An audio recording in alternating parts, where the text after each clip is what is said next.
Conectando. Tá. Conectando.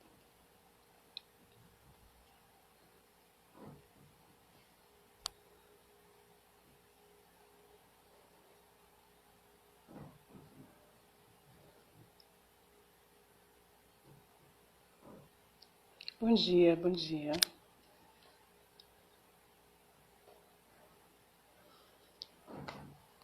Bom dia, pessoal. Vou esperar uns minutinhos só para ir entrando mais ouvintes. Olá, bom dia.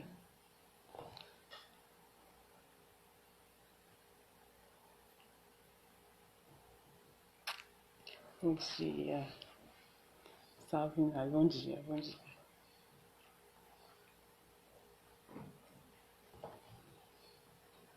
Só esperando mais pessoas entrar, viu? Pessoal.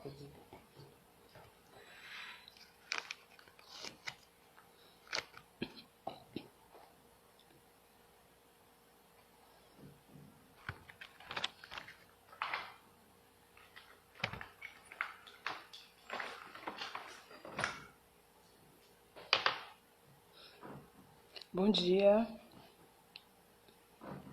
Bom dia. Daqui a uns minutinhos a gente começa. Tô esperando só mais pessoas entrarem.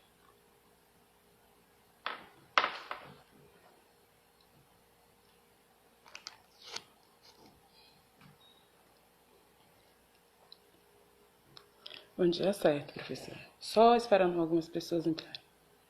As pessoas entrarem.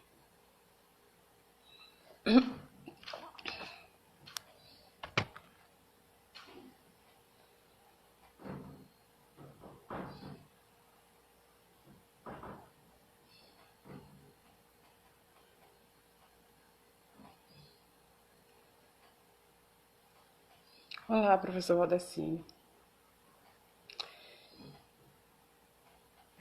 Bom dia, professora Edith.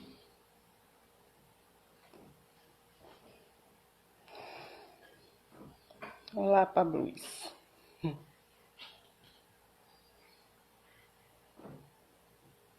Certo. A professora Fabiana está com o professor Carlos.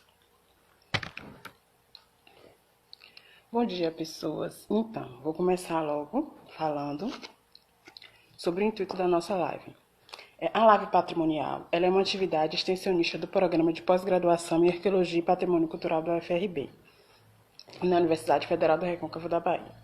Essa atividade ela faz parte desse programa, do PPGAP, como eu já tinha dito, e é um acompanhamento, um programa de extensão e acompanhamento e enfrentamento ao Covid-19 do Centro de Artes, Humanidades e Letras, o CAL, que fica localizado na cidade de Cachoeira. Na live de hoje, iremos abordar o tema de reflexões e técnicas para o estudo das gravuras rupestres. A primeira palestrante será a professora Fabiana, que ela é professora do nosso PPGAP, e eu vou convidá-la para ela estar dando início a esse nosso bate-papo, tá bom? Deixa eu ver aqui.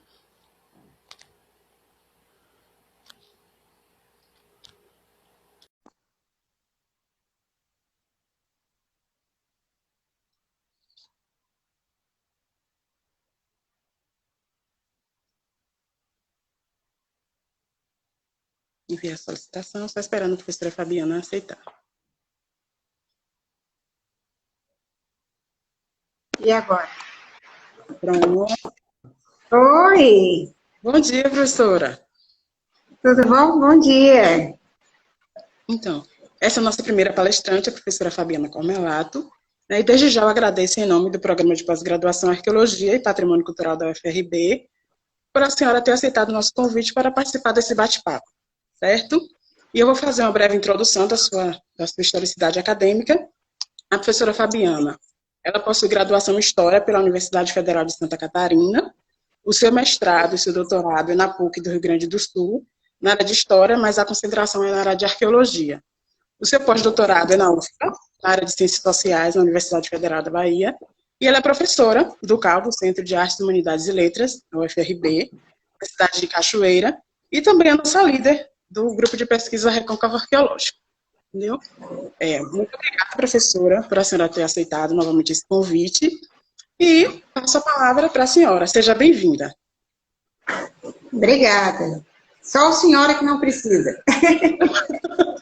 Tá bom. Então, vamos lá. Muito obrigada, Nayane. É um prazer estar aqui com você, com todo mundo em casa, se cuidando, né? E logo mais também cumprimentar o professor Valdeci, né? Que vai ser muito boa a nossa conversa aqui, né? Sobre gravura rupestre, né? Esse tipo de sítio arqueológico, às vezes associado com pinturas, outras vezes não. Outras vezes também associado com sítios de ocupação, em outros momentos são sítios isolados, né, de gravura, de representação simbólica mesmo, né? Então, eu vou falar um pouquinho, assim, em geral, para quem não sabe o que é uma gravura rupestre, né? Porque, assim, eu não tenho muita novidade para contar, porque já faz um tempo que eu não vou num sítio rupestre, né? Assim, pesquisar gravura, né? Foi o meu doutorado, foi sobre gravura rupestre, lá no litoral de Santa Catarina, e que realmente foi um sonho pesquisar, uma coisa que eu queria pesquisar há muito tempo, né? Então, eu consegui fazer o trabalho com orientação do professor Denis Vialu, que foi muito importante, com orientação do professor Aaron Kelly, e são figuras, assim, muito importantes, assim, para a minha formação, né? E aí, quando eu vim para a Bahia, eu fui para a gravura rupestre no semiárido, saí de um ambiente bem úmido, né, do litoral, da praia, fui lá para Monte Chapéu e para Santa Brígida, né? A indicação desses locais foi do professor Echevarne, ele foi meu supervisor do pós-doutorado, foi essa pesquisa, né? Já faz um tempo, como eu falei para vocês, foi em 2015 e 2016 essa pesquisa, né? E eu defendi o mestrado, o doutorado, em 2005, né? Então, assim, o que a gente pode falar sobre gravura rupestre, né? Gravura rupestre são desenhos, só que não são desenhos feitos nas rochas com pigmento, com pintura, né? Nem com crayon, nem com tinta.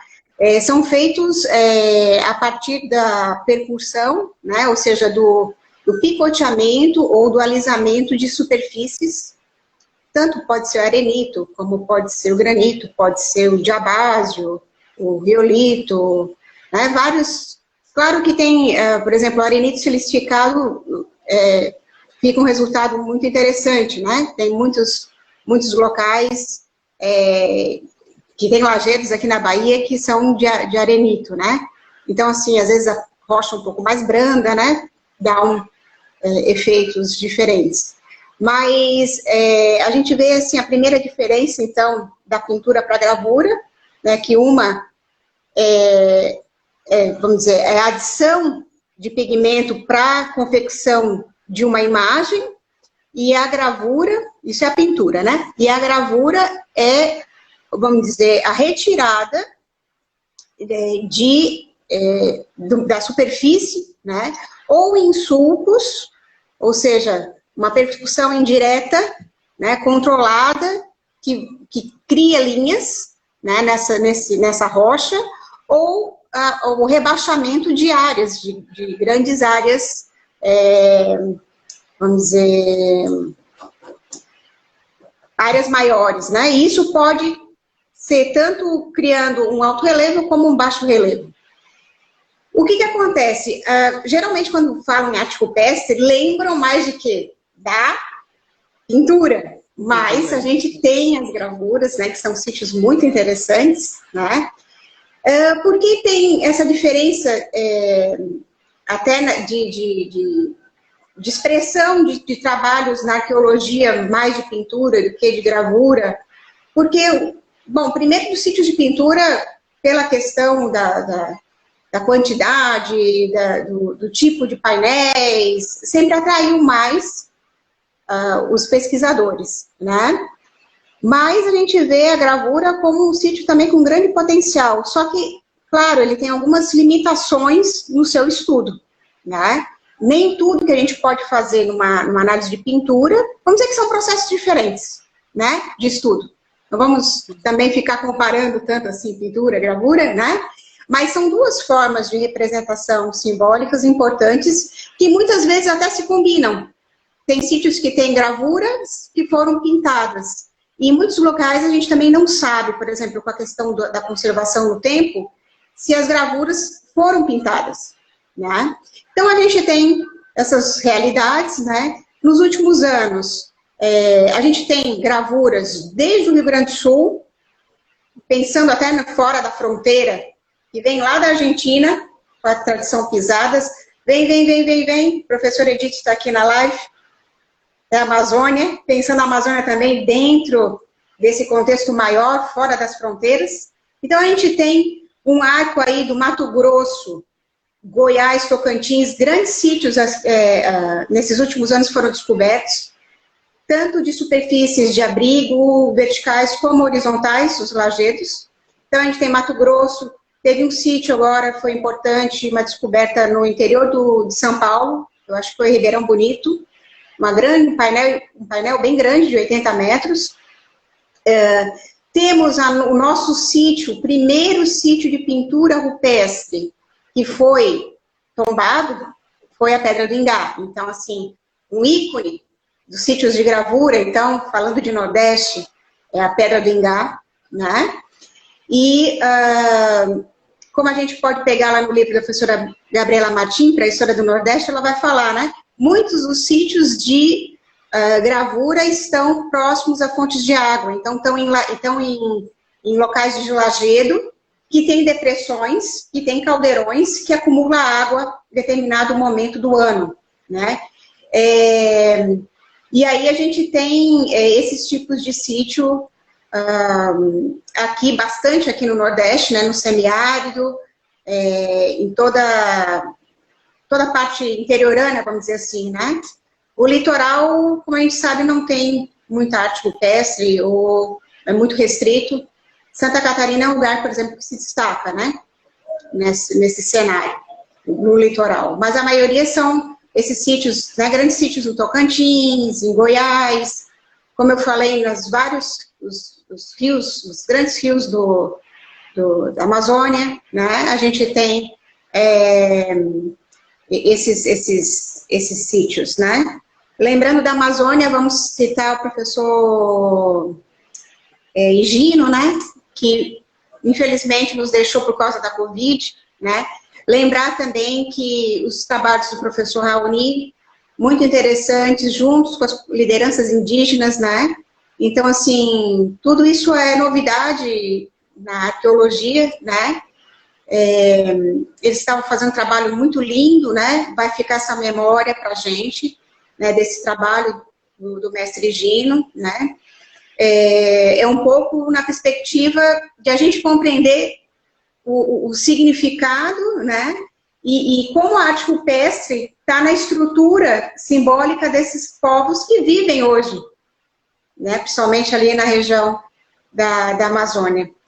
Né? Então, assim, a arte rupestre tem muitas possibilidades, e o estudo de gravuras, né, também é uma área que eu incentivo muito as pessoas a seguirem, né, porque realmente tem poucos estudos nessa área, né, e acho até que o professor Valteci vai falar um pouquinho sobre datação, algumas novidades, algumas coisas aí. Professora, interrompendo rapidamente, tem duas perguntas que fizeram. A primeira foi do perfil de Serra Gerais, pergunta: gravuras pintadas não seriam um subgrupo que agitou posteriormente o sítio? Faz essa pergunta. Existem possibilidades. E a segunda é do Recôncavo Arqueológico, que pergunta a diferença de percepção das gravuras rupestres em paredes e em lajes. Ótimo, duas perguntas muito boas, né? Quando eu estava lá na minha banca, né, do doutorado, o professor Pedro Inácio Schmidt, né, falou uma coisa, trabalhar com gravura você tem um problema aí, né, que você não consegue saber um pouco a questão da temporalidade, a gente não consegue ver por exemplo, superposição de gravura, se uma é mais antiga, outra é mais recente, né? Claro que se a gente tem esse processo de uma gravura que recebeu pintura, a gente sabe que são 2 momentos. Agora, esse lapso de tempo, a gente não sabe, né? Quer dizer, se datar aquela pintura, provavelmente vai poder saber ou associar, né? Mas, assim, é uma dificuldade de a gente saber se são momentos muito rápidos, assim, muito próximos, se foi a mesma geração que fez a gravura e a pintura, ou sofreu um processo de centenas de anos para depois vir um outro povo indígena ou uma outra geração e pintou a gravura por cima.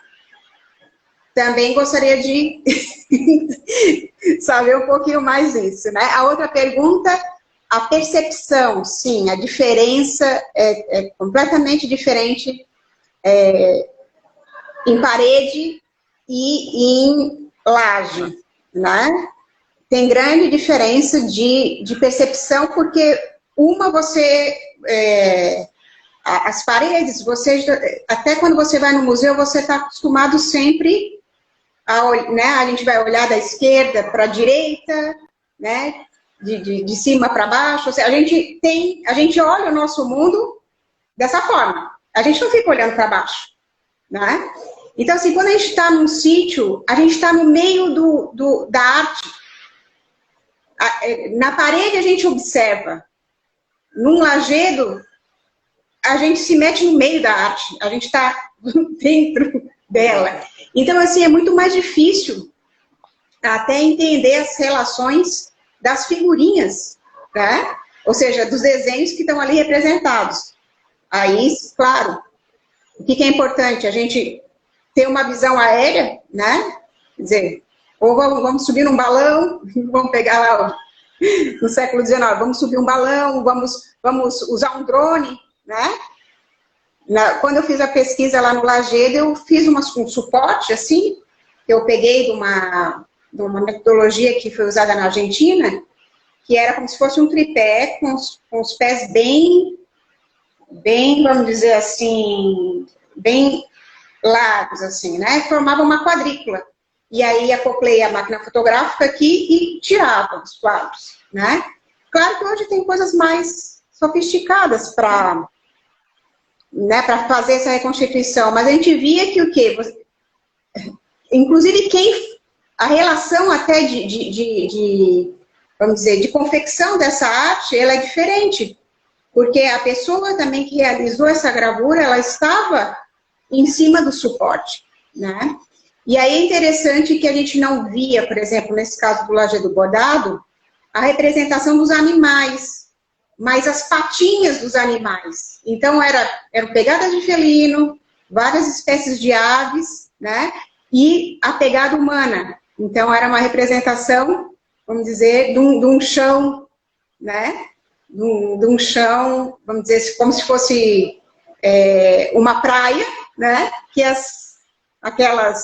aqueles animais todos estavam juntos ali, junto com outros símbolos de círculos concêntricos, de linhas, né?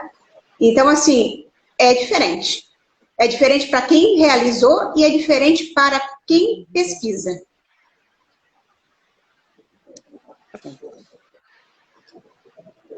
Vamos lá. Se tiver mais alguma pergunta, a gente pode chamar já, Valdeci.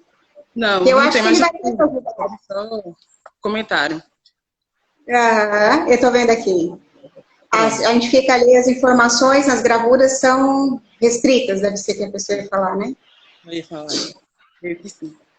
Então, professora, novamente, quero agradecer em nome do PPGAP a sua presença e sua colaboração nessa live, nesse bate-papo de hoje. Tá joia, vou ficar aqui participando junto. Abraços virtuais para a senhora. Abraço. Deixa eu fazer uma propagandinha? Pode fazer. Isso, seguir a gente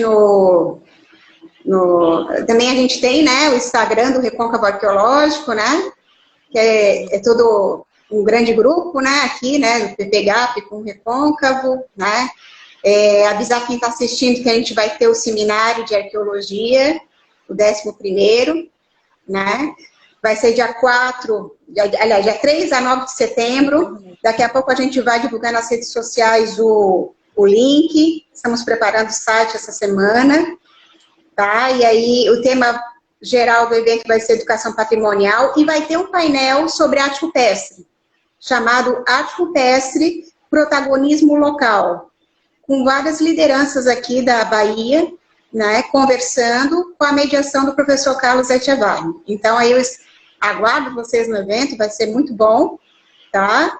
E também, se alguém quiser conhecer mais o meu trabalho, tem algumas pesquisas lá naquele repositório do ResearchGate, vou até botar aqui, para quem quiser depois acessar, tá?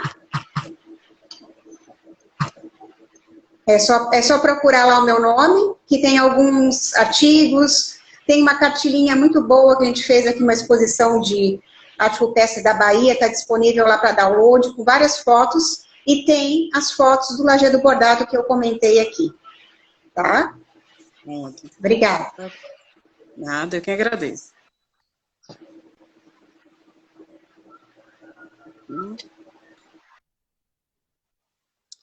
Pronto, agora eu irei chamar o nosso próximo convidado, o professor Valdeci. Vou para ele aqui.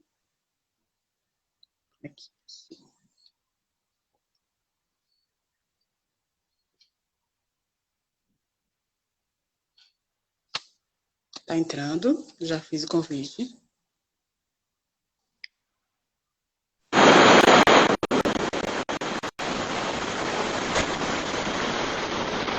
Bom dia, professor.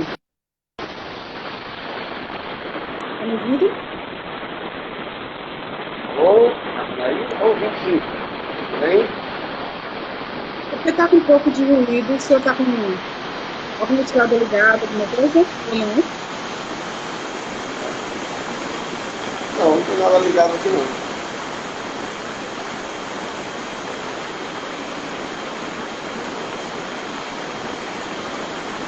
Eu vou fazer o seguinte, por causa da... Eu vou...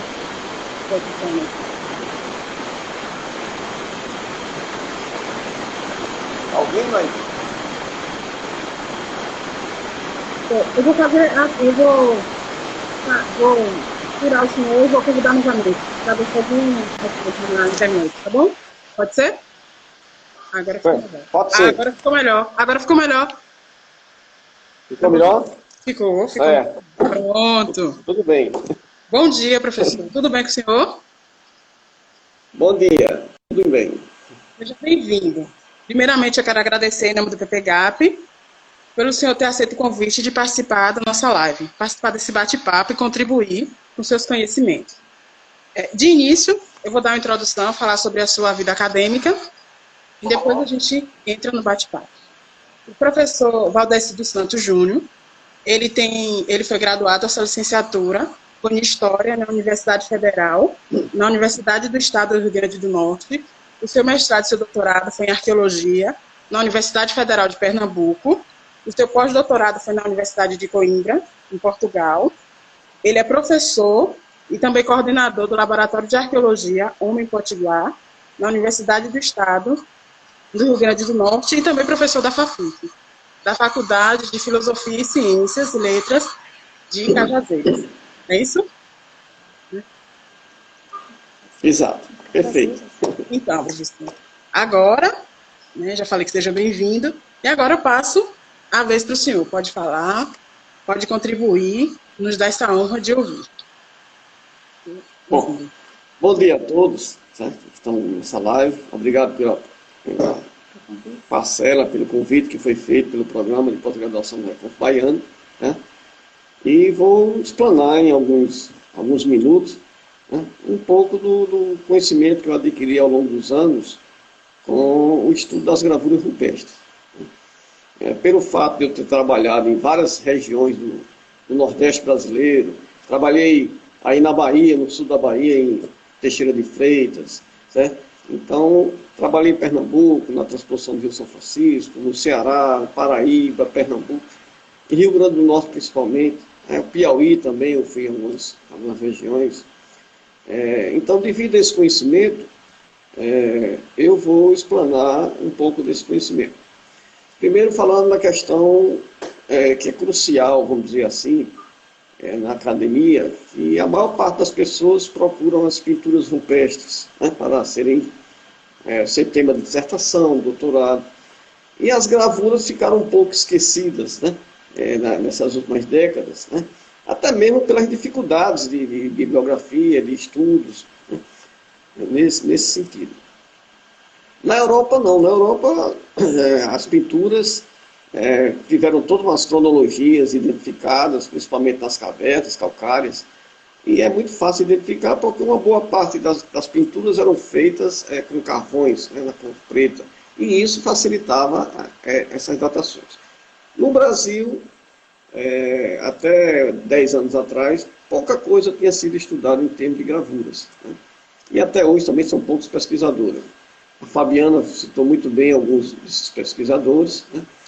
E uma coisa que sempre me intrigou foi a questão da cronologia. Como você fazer essa cronologia das gravuras? Eu fiz um pequeno esboço aqui, que eu vou de vez em quando olhar, para não perder o raciocínio nem o rumo, né? Existem formas diretas e indiretas, né, de você efetuar datações em gravuras. As indiretas estão relacionadas a fatores redutivos, de acréscimo ou transformacional.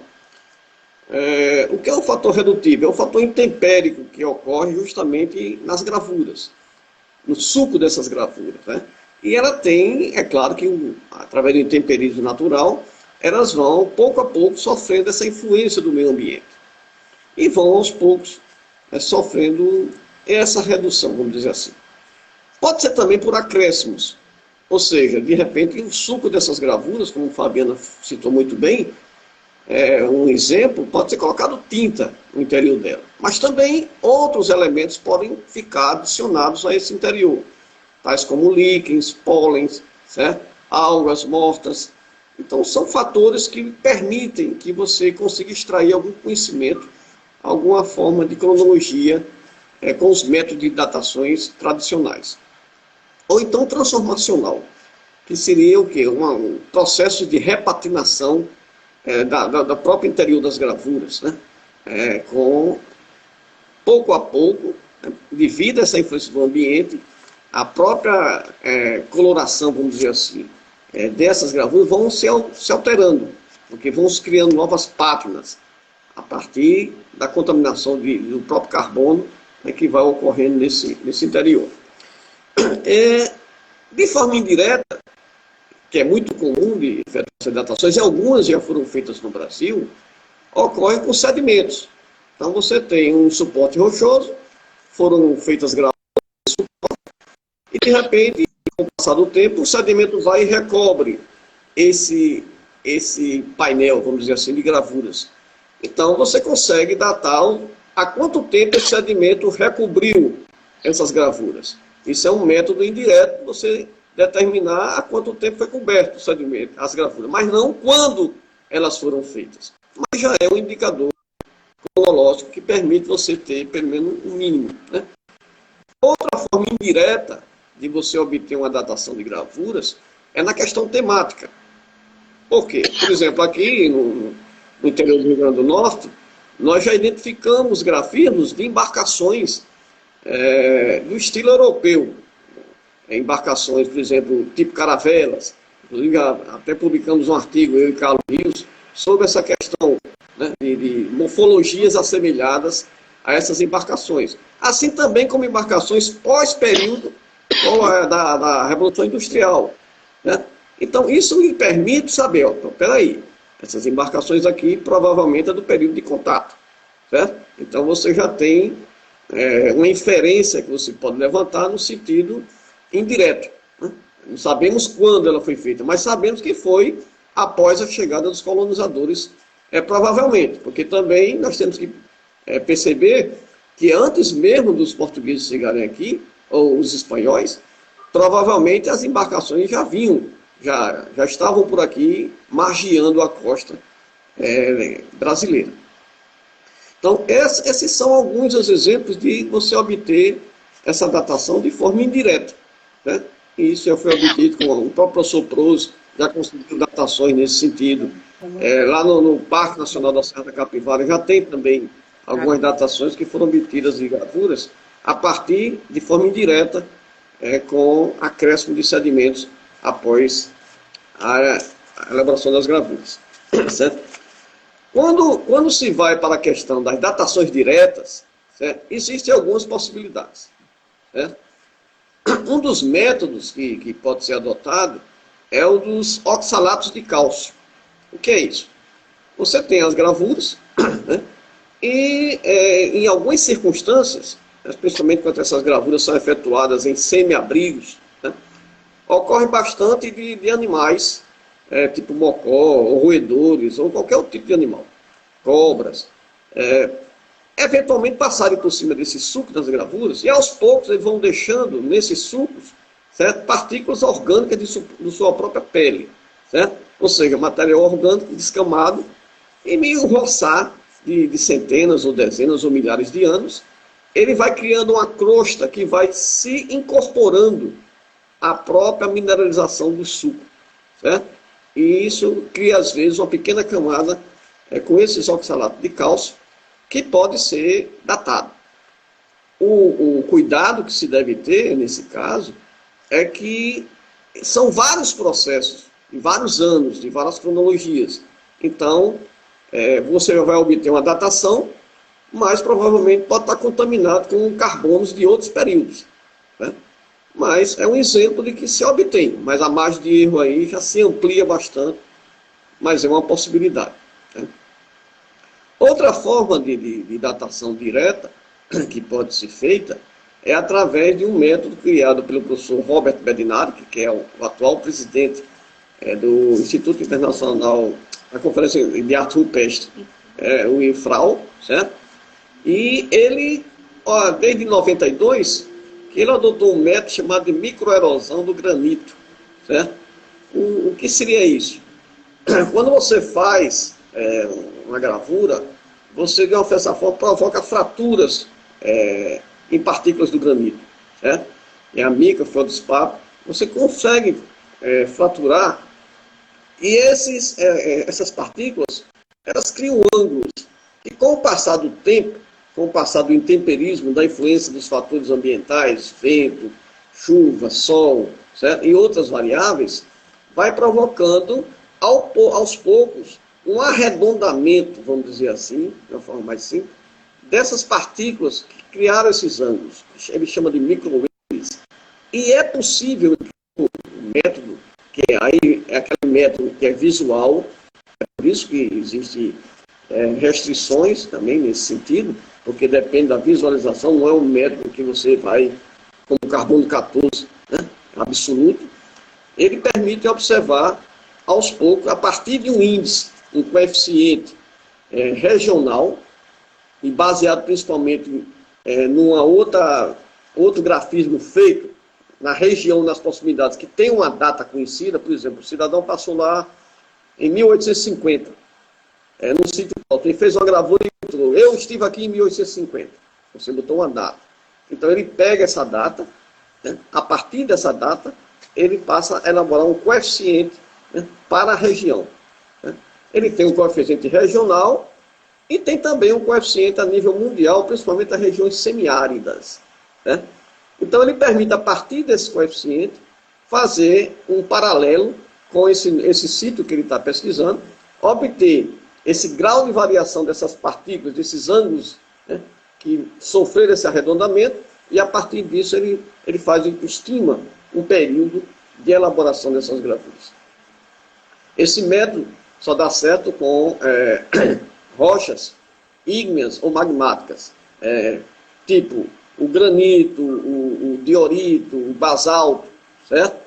Mas não dá certo com as rochas sedimentares, por exemplo. Não dá certo com arenito, não dá certo com calcário, né, devido à grande fragilidade de você conseguir apurar esse grau de intemperismo e grau de arredondamento. Esse método foi colocado prática, vamos dizer assim, em várias regiões do mundo. Ele fez na Bolívia, ele fez na Itália, ele fez na Austrália, certo? Mas sempre fazendo correlações com outros métodos para saber se realmente daria certo. Por exemplo, na China, ele fez datações e havia datações absolutas, já conhecidas, de dinastias chinesas, de 2, 3 mil anos, por exemplo, e batia com as datações que ele fez através desse método. No Peru, né, também na Bolívia, aconteceu a mesma coisa, certo? Ele conseguiu obter datações em gravuras que realmente batiam com outras cronologias de sítios próximos. Já em Portugal, por exemplo, houve contestações no Vale do Cua, né? Porque ele fez em suportes rochosos de xistos, que não eram bem apropriados, né? Mas argumentou que as datações do Vale do Cua entre 6 e 7 mil anos. Os arqueólogos portugueses apontaram algumas falhas nessa metodologia e contestaram os resultados. Ficou nessa situação até hoje. Mas em outras regiões deu certo. Pode-se dizer, é um método seguro? Não, não é um método seguro, mas é o que nós temos. É o que se tem por enquanto, de datações diretas, certo? Então daqui a 10, 15, 20 anos pode aparecer outro método. Não, peraí, realmente estava certo, esse método está correto. Não, estava todo errado, certo? Mas por enquanto o que se tem é isso. E em 2016 nós conseguimos trazer o professor Robert Bedinato, juntamente com o meu colega Raoni Vale, certo? E fizemos as primeiras datações pelo método da microerosão direta, em 2016, juntamente também com a mestranda na época, Dalina Oliveira, da Univasf. E essa equipe foi para campo e em 5 sítios do Rio Grande do Norte, nós conseguimos obter cronologias, certo? Que vão de 5.040, a datação mais antiga obtida de elaboração de gravuras no Rio Grande do Norte, até 673, ou seja, um período de quase 5 mil anos de elaboração de gravuras. Mas conseguimos descobrir outras coisas relevantes, vamos dizer assim, e a princípio não percebíamos, né? Por exemplo, a reutilização dos grafismos por grupos posteriores. Então, por exemplo, percebemos que num sítio foram elaboradas as gravuras e quase 150 ou 300 anos depois, outro grupo veio e reavivou as mesmas gravuras. Ou seja, não houve sobreposições, houve reavivamento das gravuras elaboradas por grupos pretéritos. O que para nós foi uma grande surpresa, mas aconteceu. Outro fator também, percebemos, por exemplo, que um painel que tinha pinturas rupestres, que parecia ter sido feito ontem, né? E a pintura era totalmente exposta ao sol, ao vento, à chuva, e nós não entendíamos o porquê que aquela pintura estava tão evidenciada, como se fosse feita ontem, né? E a partir, justamente, dessa análise, ele começou a observar e percebeu que tinha se criado uma pátina por cima da gravura, feito um espelho, que passou a ser um protetor natural contra o intemperismo. Ou seja, essa repatinação, através de água da chuva em cima do granito, caindo por cima da própria pintura, criou uma espécie de crosta protetora, que fez com que, a princípio, você olha, pensa que está vendo a pintura diretamente, mas não. Você está vendo através de um espelho, certo? Então, isso é uma descoberta também nova, nós percebemos no relatório do pós-doutorado, certo? Que nós fizemos em 2016, sob a orientação da professora Maria da Conceição Lopes, a quem eu quero agradecer aqui pela orientação na época e pelo excelente trabalho que fez. Então, o resultado. Esse método foi aplicado em 5 sítios do Rio Grande do Norte, mas nós fomos mais além. Bom, fizemos uma gravura, foram feitas as gravuras, datamos os suportes, geralmente suportes graníticos, em lajes graníticas, horizontais ou subhorizontais, certo? Mas também fizemos em suportes verticais, né? E percebemos, com essa prática, uma coisa. Bom, estamos datando as gravuras. E cadê os instrumentos que elaborou essas gravuras? Os percutores, certo? E o professor disse, não, é possível datar também os percutores. Porque se os percutores são de quartzo, certo? Ou de granito, ele pode também ser datado. E conseguimos obter datações desses percutores líticos que foram utilizados, principalmente de quartzo, nas gravuras. E às vezes as pessoas percebem, procuram, deve ter sido um percutor grande, ou para fazer lá. Não, ao contrário.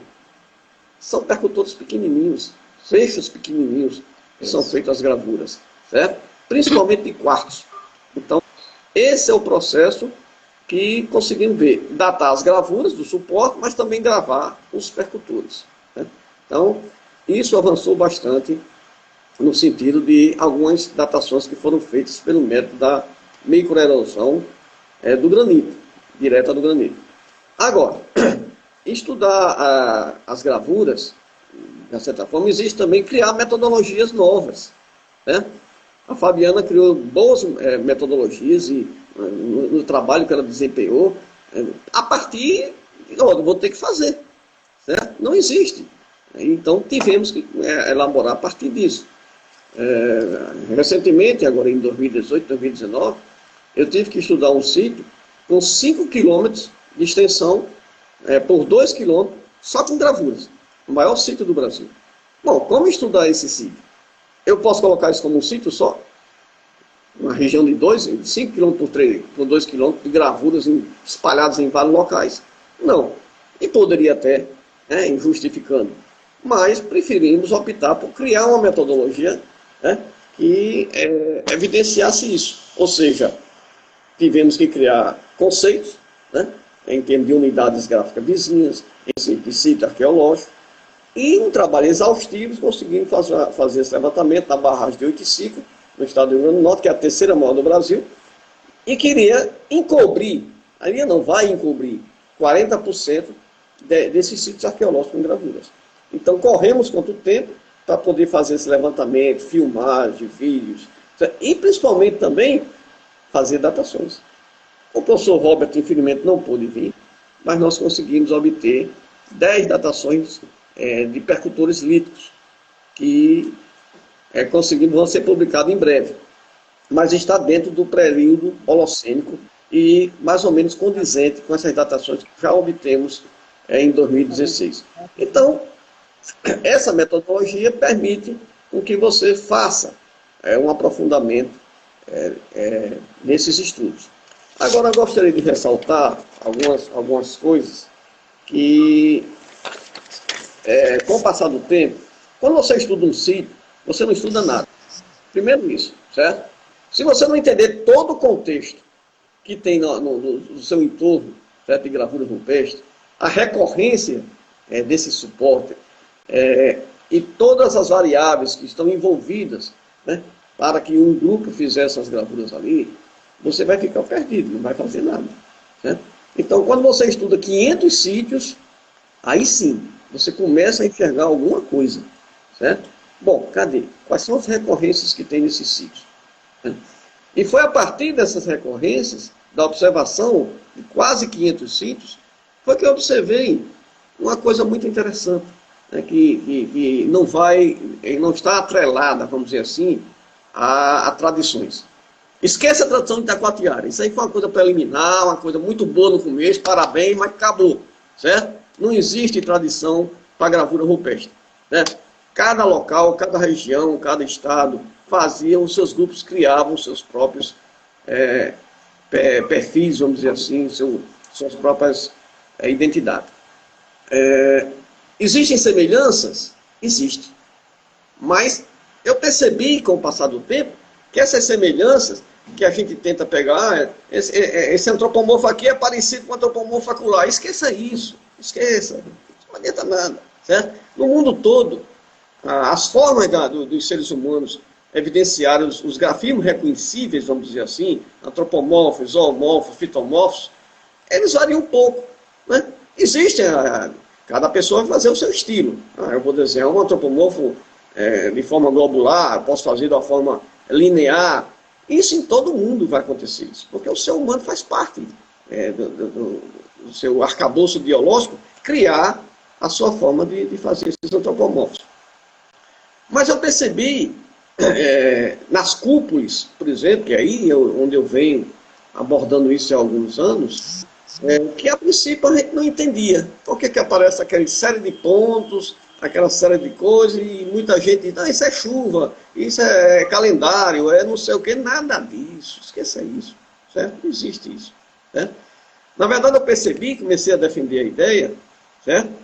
Dessas cúpulas, na verdade, serem ferramentas, na verdade, geométricas, né? Como assim? Se você pegar, por exemplo, a geometria, como é que você faz um quadrado, como é que você faz um círculo, como é que você faz um retângulo? A partir de um ponto. A base preliminar do que você faz é um ponto geométrico. O ponto, a partir da sequência de pontos, você faz uma reta, certo? E você cria um círculo e cria um resto. Mas a unidade básica principal da geometria é o ponto. Então, eu percebi, com esses 500 sítios, que havia certas recorrências em todos os sítios, independentemente dos grupos terem se conhecido, certo? E nunca terem se visto, né? E daí eu comecei a perceber que, na verdade, isso está aqui, ó, faz parte da arqueologia cognitiva. Porque a mesma forma que você elabora essas cúpulas aqui no Brasil, você faz na Ásia, na China, no grupos da África, em todos os locais, certo? Os formatos eram os mesmos, as recorrências eram parecidas, assemelhadas, né? E eu estou elaborando um artigo, junto com alguns pesquisadores, justamente sobre isso, em termos mundiais, na forma mundial. Mas no Brasil, principalmente no Nordeste, nós percebemos que geralmente essas cúpulas, ou é elaborada de forma isolada, ou ela está em grupos desordenados, ou em alinhamentos horizontais ou verticais, ou ela está compondo partes de um grafismo, ou ela está sendo o próprio grafismo, ou ela está delimitando planos espaciais, certo? E um dos exemplos, por exemplo, é a Pedra do Ingá, que eu citei. Se você perceber, ela tem um plano em cima e um plano embaixo, certo? Então, é a possibilidade. E também ela pode aparecer, e percebemos isso, né, quando fomos fazer as datações, de forma exclusiva num único sítio. Você chega num sítio, só tem cúpulas, mais nada, né? Só tem cúpula, mas não tem um grafismo reconhecido, não tem outro tipo, não, só cúpulas. E isso não é somente aqui no Brasil, em outras partes do mundo também acontece isso. Mas aqui percebemos, né, locais que só tinha ele. Bom, e aí? Por que só aparece isso? E percebendo isso, nós conseguimos verificar, num sítio que só tinha cúpulas, fizemos datações em várias delas, e foi possível observar uma continuidade, vamos dizer, na elaboração dessas cúpulas, que atingiu mais de 2.000 anos. Ou seja, durante 2.000 anos, os grupos fizeram cúpulas naquele mesmo sítio, certo? Naquele mesmo local, certo? Aí vem aquela pergunta, e por quê? Por quê? Certo? Bom, aí nós podemos fazer várias conjecturas, várias afirmações sem comprovação, certo? Mas que foram feitas no mesmo local, ou de forma ritualística, ou com uma forma de aprendizado, ou com qualquer outro tipo de intenção. Mas é uma realidade, foi constatado. Não somente lá, como também em outros locais. Então, dessa forma, nós começamos a perceber, como diria não sei se foi Shakespeare, me perdoe, há mais coisas entre o céu e a terra do que possa supor nossa vã filosofia. Então, o estudo das gravuras, na verdade, está sendo apenas começando a arranhar um pouquinho, certo? Então, teremos que deixar de lado algumas concepções que foram muito boas no início, mas não se aplicam mais no momento atual das pesquisas em torno de gravura rupestre, né? Gostaria de ressaltar o seguinte: como é que vai se aprofundar essas pesquisas? Daí a importância de que os arqueólogos, os estudantes, se debrucem um pouco também sobre essa questão das gravuras. Porque, principalmente através da arqueologia experimental, é que nós vamos obter resultados mais, vamos dizer, palpáveis, mais conclusivos, principalmente em estudos que vão de 5 a 10 anos, não somente uma coisa imediatista. Vamos começar a pesquisa agora, né? Vamos elaborar aqui, através da arqueologia experimental, certo? E observar daqui a 10 anos como é que está essas mesmas gravuras que elaboramos, o que foi que influenciou, quais foram os fatores físicos, quais foram os fatores químicos, que interferiram, né, nessas repatinações, como fazer as microlaminações para permitir obter essas cronologias. Então, eu acho que só a partir disso é que a arqueologia brasileira poderá realmente trazer respostas futuras, mais concretas, mais palpáveis nesse sentido. Deixa eu observar mal, ver se eu esqueci alguma coisa, porque é tanta coisa que às vezes a gente... Depois que a gente passa os 40 anos, o HD começa a falhar um pouco. Normal. Mas eu acredito que seriam isso, assim, para iniciar, certo? E caso alguém queira fazer alguma pergunta que não seja muito difícil, certo? Eu estou aqui apto a fazer a resposta. Pronto. Então, professor. Tem uma pergunta aqui, que é creio que é da professora Fabiana, que está usando o nicho do professor Carlos, que ela pergunta se o senhor usou drone para fotografar os sítios quilométricos. Que eu tinha citado na sua pergunta, na sua pesquisa. Eu não entendi a pergunta. Sim. A professora Fabiana, ela perguntou se o senhor usou drone para fotografar esses sítios quilométricos. Está ouvindo ou não? Está difícil. Naíra está cortando eu não estou ouvindo bem. Pronto. Está me ouvindo agora?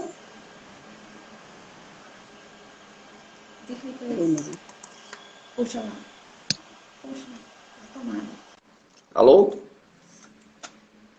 Está ouvindo? Oi? Eu estou ouvindo?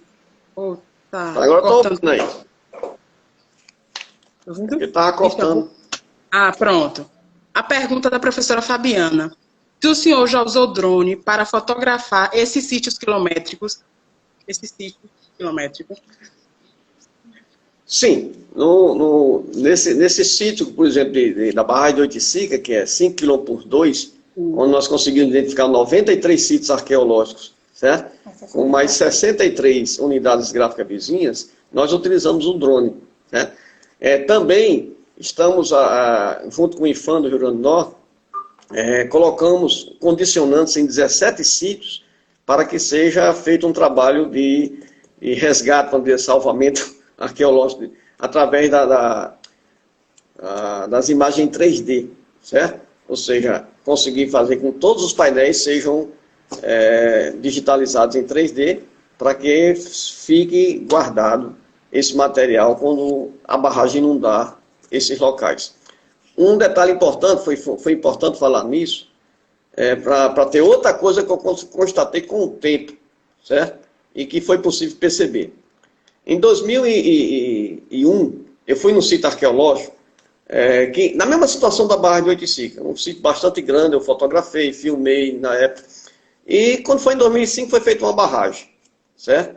A água cobriu esse sítio, certo? E, assim, a princípio, algumas pessoas até diziam, não, a água é bom porque protege as gravuras, é até uma forma de proteção. Mentira, não tem nada a ver, certo? Voltei lá novamente em 2010, quando foi agora em 2016, a barragem praticamente secou, devido a uma grande seca que houve. Voltei ao sítio, não achei uma gravura nem para fazer um chá, vamos dizer assim, certo? Então esqueça esse negócio de que água protege gravura. Não protege, certo?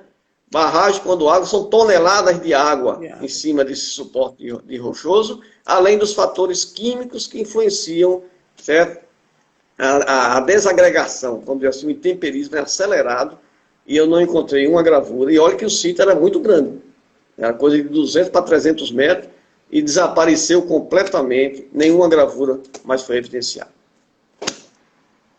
Professor, como a live ela só tem duração de 1 hora, já está findando o nosso tempo. O senhor está me ouvindo? Estou ouvindo, sim. Aí. Então, infelizmente, ela só tem a duração de 1 hora, e como utilizou a professora Fabiana e o senhor, eu gostaria de agradecer e perguntar se o senhor quer fazer mais alguma contribuição. Não. Apenas agradecer a todos vocês que participaram dessa live. Muito obrigado pela presença de vocês, certo? E que uma bandeira levante pela preservação desse patrimônio, que vai ficar para as gerações posteriores. Vamos lutar e preservar esse patrimônio, que isso é o mais importante. Todos os pesquisadores vão fazer, vão continuar o trabalho da gente, certo? Mas a preservação tem que ficar acima de tudo. Obrigado a todos vocês. Agradecemos, então. Eu quero agradecer, em nome do Programa de Pós-Graduação em Arqueologia e Patrimônio Cultural da UFRB, para o senhor ter aceito o convite, ter participado, ter disseminado seu conhecimento, as suas pesquisas conosco, que foi de grande contribuição. E até a próxima. Professor, muito obrigada. Até e a próxima. virtuais, a senhora, para a Daline também. Muito obrigada. Tá legal. Obrigado. Tá. Tá. Não desligar aí.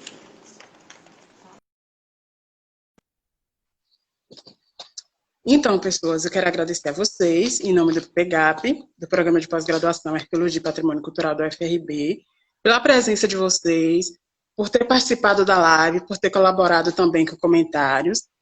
E eu queria falar que nós temos live todas as terças-feiras, às 10 horas da manhã, nesse mesmo canal, nesse mesmo perfil do PPGAP. Também nos sigam no nosso canal no YouTube, PPGAP também. Qualquer coisa a gente vai deixar aqui na bio desse perfil para vocês ir lá, para vocês estarem acessando. E, além disso, também eu queria falar que nós temos várias atividades extensionistas, por causa do enfrentamento, né, à Covid-19. No caso, nós temos o diálogo com o pesquisador, que eles acontecem à segunda-feira. No caso, é uma segunda-feira sim e outra segunda-feira não, né? Vai alternando. A cada 15 dias temos o diálogo com o pesquisador. Um exemplo, ontem teve, que foi dia 3, na próxima segunda não tem, só no dia 17 que nós teremos. E esses diálogos também, eles são... nós publicamos aqui na página do PPGAP, para vocês fazerem a inscrição para poder estar participando. E, além disso, agradecemos muito a presença de vocês, que vocês nos assistam sempre, estejam sempre conosco, vendo a nossa publicação, nossos compartilhamentos, e que chamem mais pessoas para curtir as nossas páginas. Não esqueçam, siga lá no nosso canal do YouTube, por favor, PPGAP. Desde já, muito obrigada a todos e todas que foram presentes, e até a próxima, que é terça-feira. Fique ligado, viu? Vamos fazer essa junção. Obrigada. Tchau, tchau a todos.